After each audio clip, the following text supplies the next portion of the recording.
ఈరోజు 3,000 కోట్లు 2,500 కోట్లు దేనికి ఇస్తామని చెప్పని అంటున్నారు? ఉన్నటువంటి ఎంప్లాయీస్ని తగ్గించడానికి, వాళ్ళకి వీఆర్ఎస్ సెటిల్ చేసి పంపించడానికి మీరు డబ్బు సాయం చేయాల్సినటువంటి అవసరం లేదు.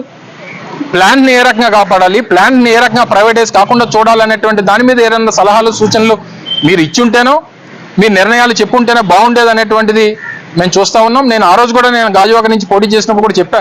నిజంగా ఆ రోజు నరేంద్ర మోడీ గారు అనకాపల్లి వచ్చినప్పుడు చెప్పడం జరిగింది. ఆయన రాకముందే చెప్పాం, మీరు మోదీ గారితో ఒక ప్రకటన చేయించండి, వాళ్ళు మేము పోటీ కూడా పడాం, మేము విత్డ్రా అయిపోతాం అనేటువంటి మాట చెప్పాం. ఇది రాజకీయాలకి ఒక 5 సంవత్సరాల పదవి కోసం ఇంకో దానికోసం ఇన్ని కోట్ల మంది ప్రజల తాలూకు సెంటిమెంట్ అయినటువంటి స్టీల్ ప్లాంట్ని ఏమి చేసినా సరే, ఎంత త్యాగం చేసినా సరే దానికి తక్కువే అనేటువంటి విషయాన్ని మరొకసారి ఈ సందర్భంగా తెలియజేస్తా ఉన్నాం. వైఎస్ఆర్ కాంగ్రెస్ పార్టీ పోరాటానికి ఎప్పుడు మద్దతు పలుకుతూనే ఉంటుంది. దీన్ని కాపాడుకునేటువంటి దానికి మా వరకు ఎంతవరకు వెళ్లాల్సిన అవసరం వచ్చినా అంతవరకు వెళ్తామని